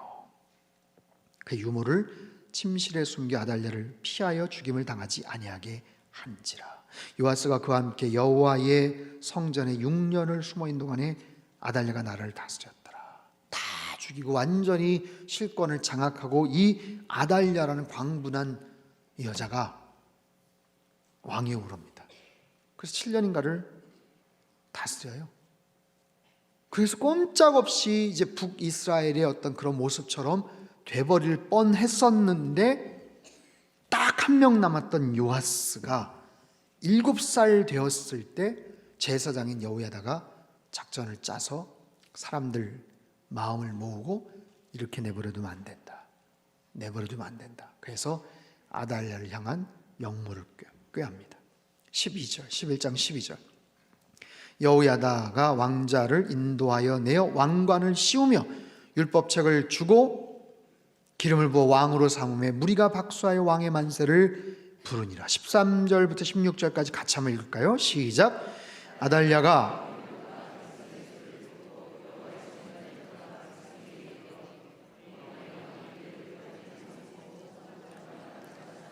왕의 곁에 모셔섰으며 온 백성이 즐거워하여 나팔을 부는지라. 아달랴가 옷을 찢으며 외치되 반역이로다 반역이로다 하매 제사장 여호야다가 군대를 거느린 백부장들에게 명령하여 이르되 그를 대열 밖으로 몰아내라. 그를 따르는 자는 모두 칼로 죽이라 하니 제사장의 이 말은 그의 길을 열어주매 그가 왕궁에 여러분 이 성경의 맥잡기 교재에 32쪽을 한번 보세요. 32쪽. 좀 복잡하긴 하지만 그런데 따라올 만하시죠? 막 좀 살벌한 얘기들이 나오긴 하지만 또 재미있죠. 그래도 네. 32쪽을 보시면 남북조 열왕과 선지자 비교인데 이게 설명을 안 듣고 보면 이거 굉장히 복잡한 얘기입니다. 그래서 설명을 쭉 들으면서 이렇게 보시면 남유다가 쭉 나오고 북이스라엘이 쭉 나오고 남유다의 르호보암, 아비암, 아사왕 제가 설명드렸죠. 일평생 북이스라엘과 전쟁을 펼쳤다고요. 그래서 하도 그 모습에 정말 염증이 났던 여호사밧이 평화주의자. 그래서 심지어 아합과 평화회담을 하고 심지어는 이제 사돈지간이 되었다라고 말씀을 드렸죠. 여호사밧, 그의 아들 여호람이 아까 얘기했던 아달랴와 결혼했던 사람이에요. 어떻게 살았는지 몰라요. 창자병으로 죽었어요. 그리고 그 아들 아하시아가 아까 예후에게 살해당한, 괜히 삼촌 문병 갔다가 1년밖에 못하고 그냥 거기서 죽습니다. 그리고 그 다음이 아달랴가 바로 조금 전에 소개됐던 아달랴, 6년 또는 7년 악한 여인, 왕족을 살해하죠. 북쪽을 한번 볼까요? 북쪽 여로보암 1세, 아까 나왔던 여로보암 1세, 나답, 바하사, 엘라, 시므리, 오므리까지 그냥 쭉 보고, 아합, 이세벨과 결혼했고, 아하시아는 누구냐면 열왕기상 앞부분에 열왕기 앞부분에 보면은 그 아합의 아들 중에 다락 난간에서 낙상한 후에 파리 신인 에글론인가 거기 찾아가가지고 내가 살 것 같아요, 못 살 것 같아요, 이러다가 엘리사한테 아무튼 핀잔 먹고 결국에는 죽어요. 야, 이스라엘에 신이 없어서 세상에 파리 신을 찾아가냐 하면서, 그래서 다리 난간에 떨어져가지고 아무튼 낙상한 후에 시름시름 앓다가 죽는 왕이에요. 죽고 나서 자기는 아들이 없으니까 요람이 아합의 아들이거든요, 사실. 그러니까 아까 모압과 전투에서 예후에게 살해당했던 왕이고, 그리고 나서 예후가 28년 동안 아합 가문을 숙청하고 바알 선지자의 씨를 말리는 이야기가 소개가 됩니다. 북이스라엘을 보시면 북이스라엘의 이야기들이 쭉 나오고, 여로보암 2세가 41년 동안 통치를 하지만 그냥 지독하게 악을 행했다라는 것 말고는 별다른 그런 스토리들이 많지 않아요. 그리고서 스가랴, 살룸 나오지만 므나헴 보세요. 므나헴 보면 아수르의 침공 시작 나오죠. 그러니까 이때부터 북이스라엘은 이제 망조, 그때부터 이제 망할 징조가 이제 보이는 거예요. 내부적으로도 굉장히 불안정한 그런 정치 상황이지만 아시리아 제국이 이제 집어삼키려고 침공을 해오고, 북아이야 다음에 베가, 아수르의 점령이 아예 그때부터 시작이 됩니다. 그래서 호세아 마지막 왕 때는 아예 직접적으로 들어와서 그냥 강제 이주를 시키고 722년에 그냥 멸망당하는 바로 그런 이야기가 나옵니다. 그러니까 북이스라엘의 왕들이 11명의 왕이 있고 여러 가지 사건들이 있긴 하지만 우리가 좀 기억해 두어야 될 특별한 왕들 스토리는 그렇게 많지가 않습니다. 그래서 그 정도로만 여러분들이 보시면 될 것 같아요. 성경 요 고대 놔두시고 성경을 이렇게 쭉 한번 펼쳐 보시면 북왕국 마지막 부분을 한번 좀 볼까요? 북왕국 마지막 왕이 호세아 왕인데 열왕기하 17장에 나옵니다. 열왕기하 17장 1절을 보면, 유다의 왕 아하스 제12년에 엘라의 아들 호세아가 사마리아에서 이스라엘 왕이 되어 9년간 다스리며 여호와께서 보시기에 악을 행하였으나 다만 그전 이스라엘 여러 왕들과 같이 하지는 아니하였더라. 그래도 좀 덜 악했던 왕이었습니다. 아수르의 왕 살만에셀이 올라오니 호세아가 그에게 종이 되어 조공을 드리니 애굽의 왕 소에게 사자들을 보내고 해마다 하던 대로 아수르 왕에게 조공을 드리지 아니하매, 아수르 왕이 호세아가 배반함을 보고 그를 옥에 감금하여 두고 아수르 왕이 올라와 그 온 땅에 두루다니고 사마리아로 올라와 그곳을 3년간 애워쌌더라. 호세아 제9년에 아수르 왕이 사마리아를 점령하고 이스라엘 사람을 사로잡아 아수르를 끌어다가 고산 강가에 있는 할라와 하불과 베데스람의 여러 고을에 두었더라. 정말 힘없이 그냥 망해버립니다. 북이스라엘은 정말 힘없이 망해요. 18절을 한번 보세요. 18절 17장 18절 23절까지 한번 읽어볼까요? 18절에서 23절 시작. 여호와께서 이스라엘에게 심히 노하사 그들을 그의 앞에서 제거하시니 오직 유다 지파 외에는 남은 자가 없으니라. 유다도 그들의 하나님 여호와의 명령을 지키지 아니하고 이스라엘 사람들이 만든 관습을 행하였으므로 여호와께서 이스라엘의 온 족속을 버리사 괴롭게 하시며 노략군의 손에 넘기시고 마침내 그의 앞에서 쫓아내시니라. 이스라엘을 다윗의 집에서 찢어 나누심에 그들이 느바세 아들 여로보암을 왕으로 삼았더니 여로보암이 이스라엘을 몰아 여호와를 떠나고 큰 죄를 범하게 하매 이스라엘 자손이 여로보암이 행한 모든 죄를 따라 행하여 거기서 떠나지 아니하므로 여호와께서 그의 종 모든 선지자를 통하여 하신 말씀대로 드디어 이스라엘을 그 앞에서 내쫓으신지라. 이스라엘이 고향에서 아수르에 사로잡혀 가서 오늘까지 이르렀더라.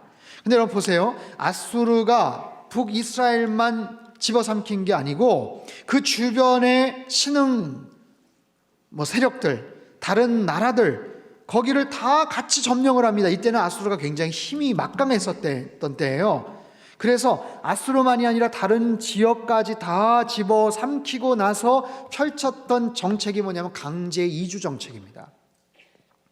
강제 이주 정책. 이런 바벨론은 쳐들어와서 사람들을 끌고 가죠. 끌고 가요. 근데 아수르는 그냥 끌고 가는 정도가 아니라 자기들이 그냥 막 섞어요. 막 섞어요. 이쪽은 저쪽, 저쪽은 이쪽, 무슨 야바위 이렇게 막 하는 것처럼 막 섞어버려요. 얼마나 헷갈리게 섞었냐면 24절 바벨론과 구다와 아와와 하맛과 스발와임의 사람을 옮겨다가 이스라엘 자손을 대신하여 사마리아 여러 성읍에 두매 그들이 사마리아를 차지하고 그 여러 성읍에 거주하니라. 왜 이렇게 섞었을까요? 혈통을 섞어버려요. 언어를 혼잡케 해요. 그리고 종교를 섞어버려요. 그래서 다른 지역에 있는 사람들이 사마리아 땅에 강제 이주가 돼서 사는데 하나님이 화가 나셨어요. 그래서 사자들을, 여기 사자는 진짜 맹수 사자, 그래서 막 몇 사람이 죽었습니다. 죽어나갑니다. 그러니까 누군가 또 얘기해요. 26절 어떤 사람이 아수르 왕에게 말하 이르되 왕께서 사마리아 여러 성읍에 옮겨 거주하게 하신 민족들이 그 땅 신의 법을 알지 못함으로 그들의 신이 사자들을 그들 가운데 보내매 그들을 죽였사오니 이는 그들이 그 땅 신의 법을 알지 못함이니이다. 강제 이주돼가지고 온 사람들이 알 게 뭐예요? 그래서 그 지역에 어떤 식으로 종교 행사를 하는지, 이 지역에는 어떤 신이 있는지, 각 지역마다 종족마다 자기네들이 섬기는 신이 있거든요. 여기에는 무슨 신, 여기에는 무슨 신, 자기네 지역에는 토속 무슨 신, 산에 있는 무슨 신, 아니면 강가나 이런 데 있는 신. 근데 이쪽 사마리아 지역에 흩어져서 강제 이주돼 사는 사람들이 모르니까 이 얘기를 하니까 뭐냐고 하냐면 27절 아수르 왕이 명령하여 이르되 너희는 그곳에 사로잡아온 제사장한 사람을 그곳으로 데려가되 그가 그곳에 가서 거주하여 그 땅 신의 법을 가르쳐라. 한 제사장을 데리고 와서 이 지역은 어떻게 섬겨야 됩니다. 이 지역은 어떤 제사를 드려야 됩니다. 이 지역에서 섬기는 신은 누굽니다. 라는 걸 가르치라는 거예요. 그래서 또 누가 또 왔어요. 이에 사마리아에 사로잡혀간 제사장 중 한 사람이 와서 베델에 살며 백성이 어떻게 여호와 경외할지를 가르쳤더라. 여러분 솔직히 제사장이 누군지는 모르지만 제대로 하나님을 알았겠습니까? 이 사람도 엉터리예요. 사실은 이 사람도 완전히 엉터리. 근데 하나님 경외할 것을 가르쳤다고 하는데 이 사람 자체도 사실은 어떻게 하나님을 믿는지도 모르는 그런 사람이에요. 그러니까 29절서부터 보세요. 같이 읽어볼까요? 29절부터 시작. 그러나 각 민족이 각기 자기의 신상들을 만들어 사마리아 사람이 지은 여러 산당들에 두되 각 민족이 자기들이 거주한 성읍에서 그렇게 하여 사람들은 숫꽃 분옷을 만들었고 굿 사람들은 네르가를 만들었고 하맛 사람들은 아시마를 만들었고 아와 사람들은 나마스와 다르닥을 만들었고 스발와임 사람들은 그 자녀를 불살라 그들의 신 드렸으며 그들이 또 여호와를 경외하여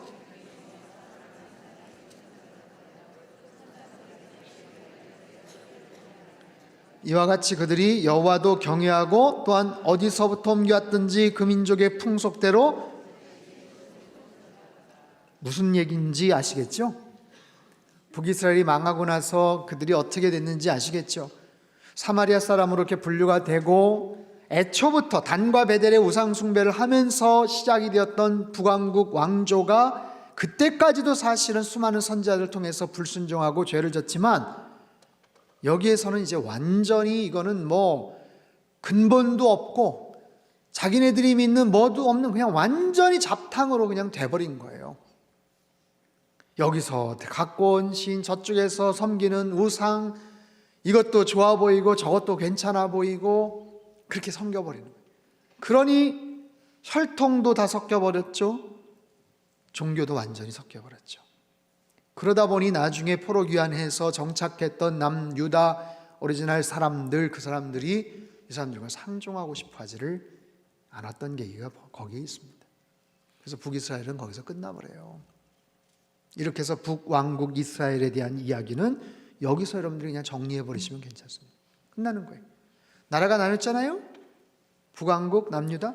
북왕국은 그렇게 해서 끝나버렸어요. 여러분, 북왕국 굉장히 복잡한 얘기들이 막 나왔죠. 여로보암 얘기 나왔고, 북왕국의 제일 악한 아합 왕 나왔고, 아합 시대 때 엘리야 스토리 나왔죠.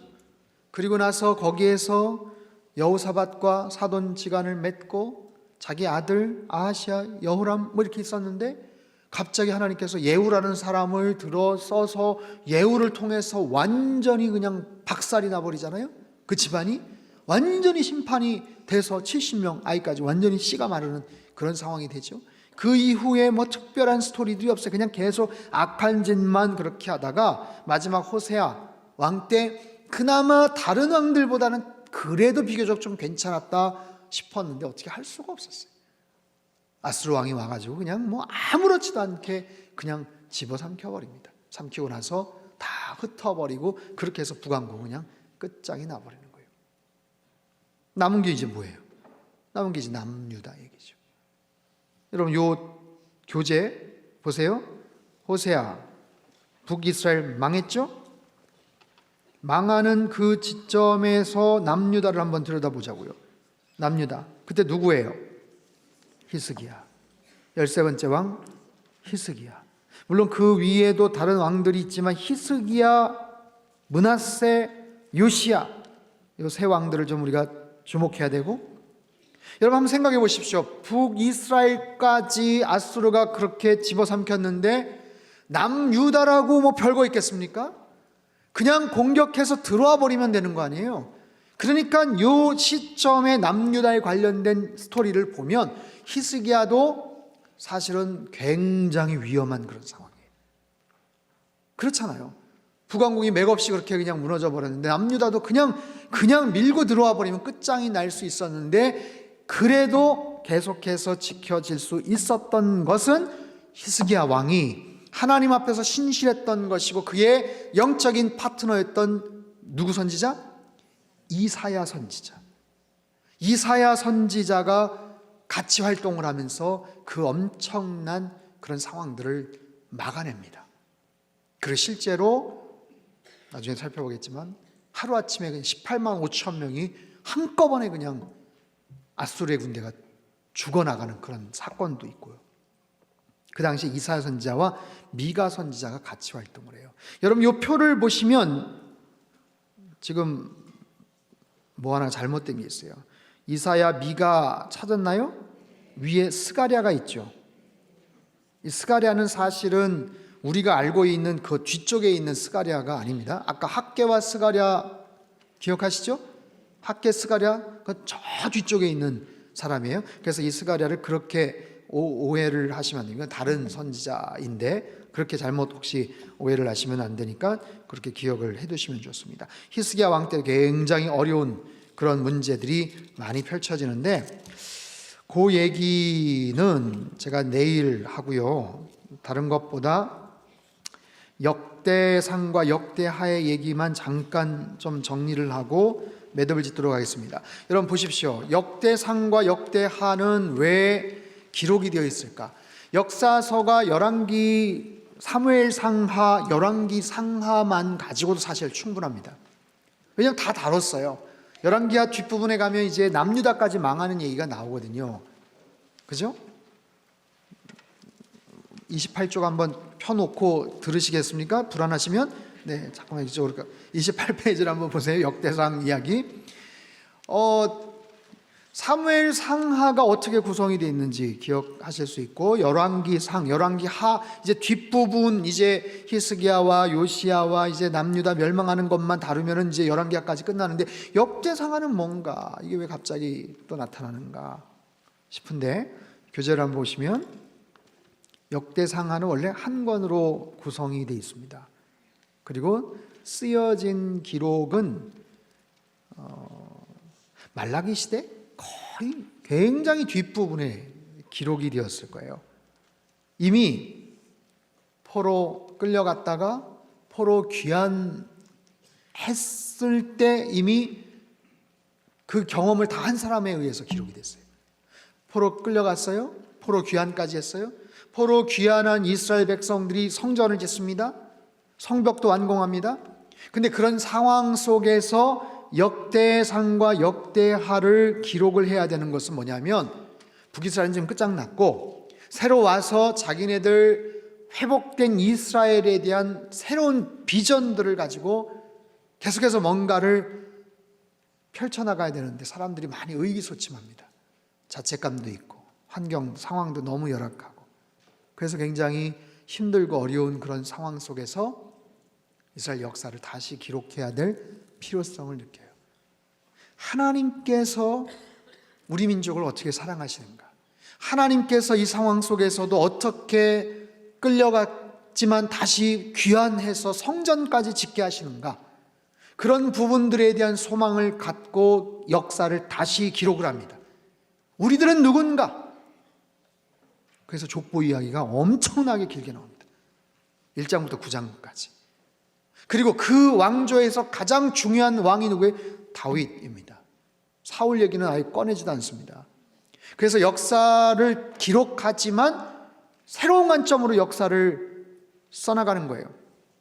이 표 28쪽 보시면 기록 목적, 제사장적 입장에서 신정체제의 재건을 추구하며 전성기 이스라엘 왕국의 영광을 나타냄으로써 포로 귀환들에게 강한 희망을 부여하기 위함. 특징, 가장 방대한 족보 기록, 남북 왕국을 객관적으로 기록한 열왕기에 비해 유다 왕국 역사만 치중. 북이스라엘 역사는 다루지 않습니다.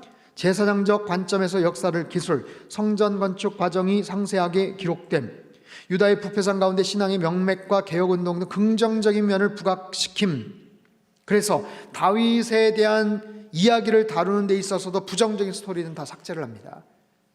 밧세바의 간음 사건이나 다른 이야기들 다 삭제합니다.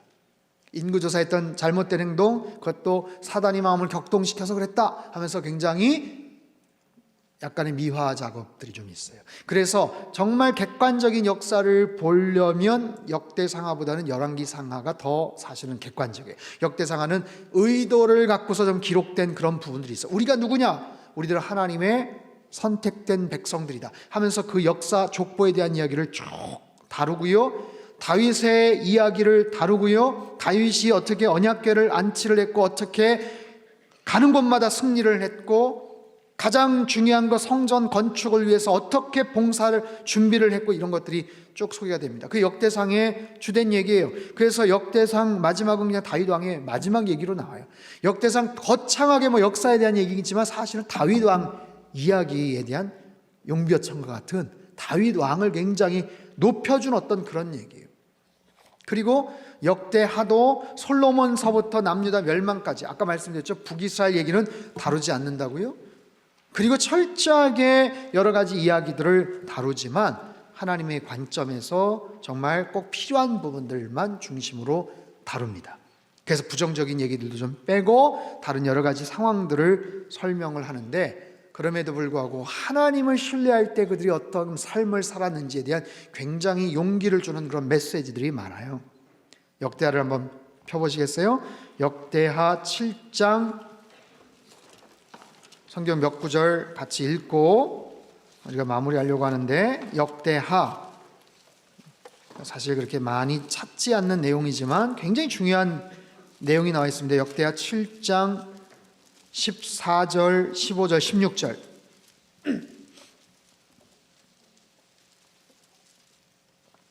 찾으셨나요? 같이 읽겠습니다. 시작.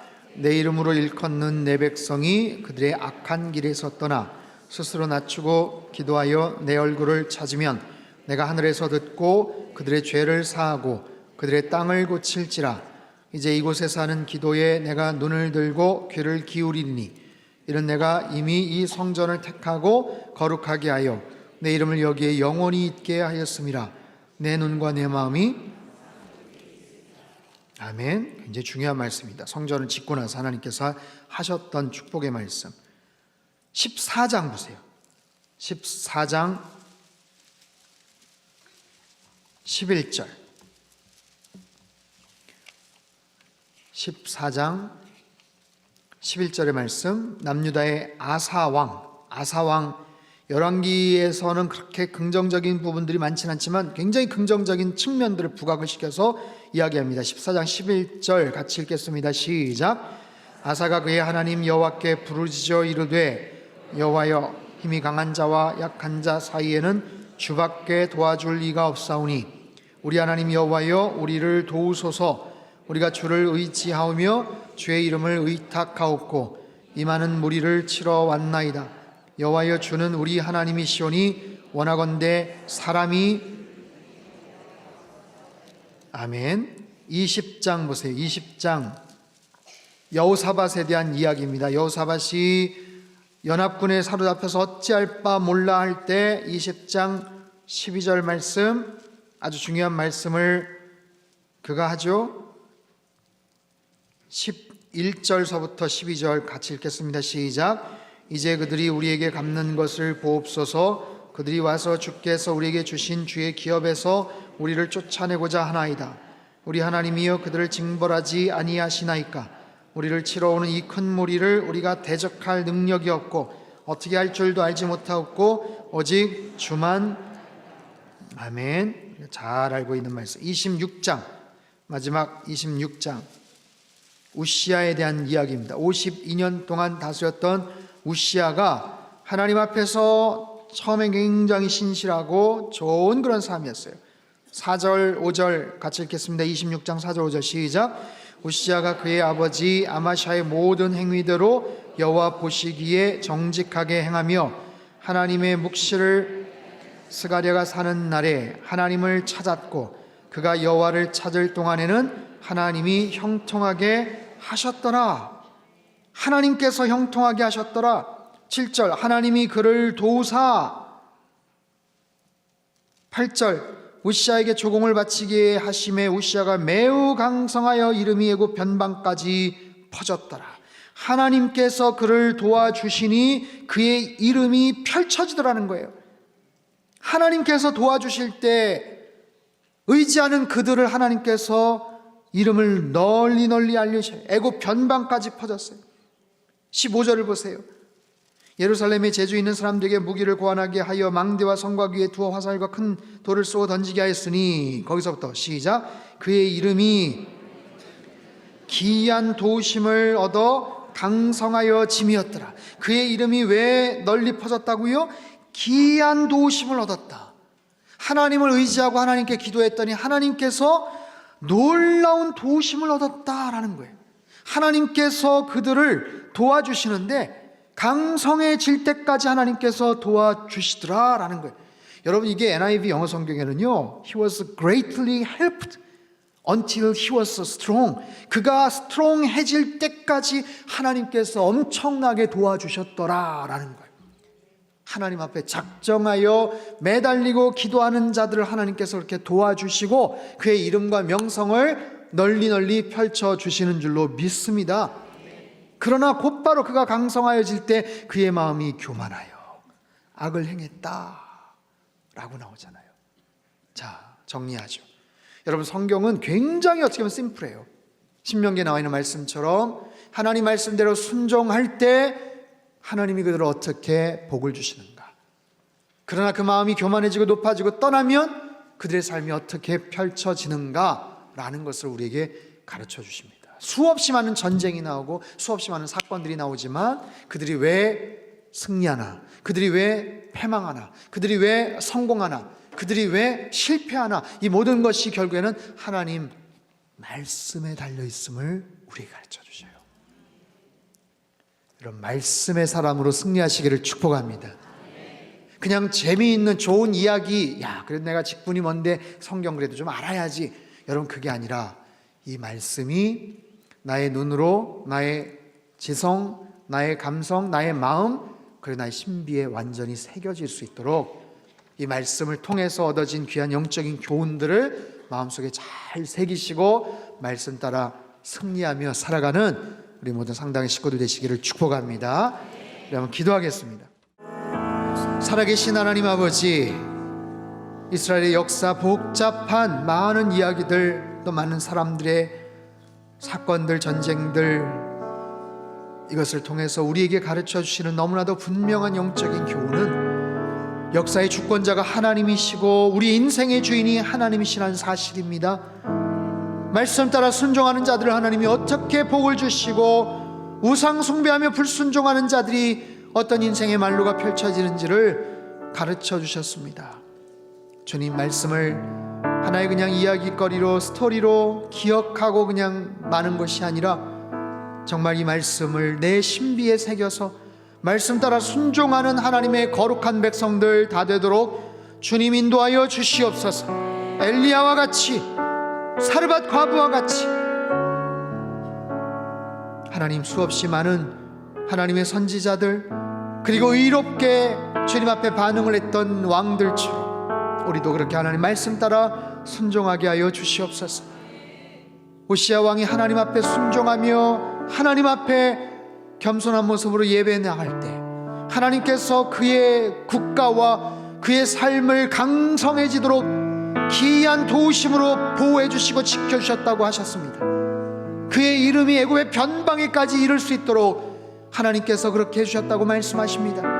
하나님, 이 귀한 진리를 우리의 삶 속에, 우리 가정에, 우리 자녀들에게, 우리 기업에 일하는 터전 가운데 그대로 적용하게 하여 주시옵소서. 그리하여서 우리의 이름이, 우리 자녀들의 이름이, 우리의 삶의 모든 중요한 명성이 펼쳐지게 도와주시고 하나님께서 더 강성해지도록 주님께서 복을 주시고 그런 일터가 되게 하시고 가정이 되게 하시고 우리 교회가 되게 하시고 우리 대한민국이 되게 하여 주시옵소서.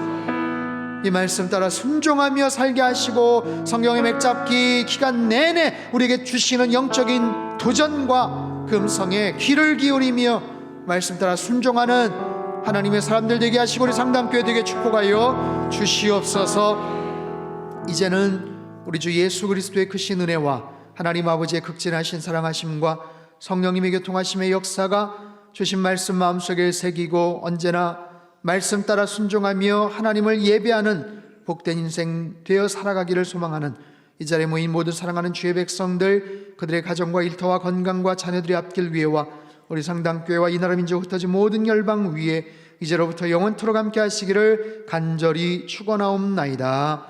아멘.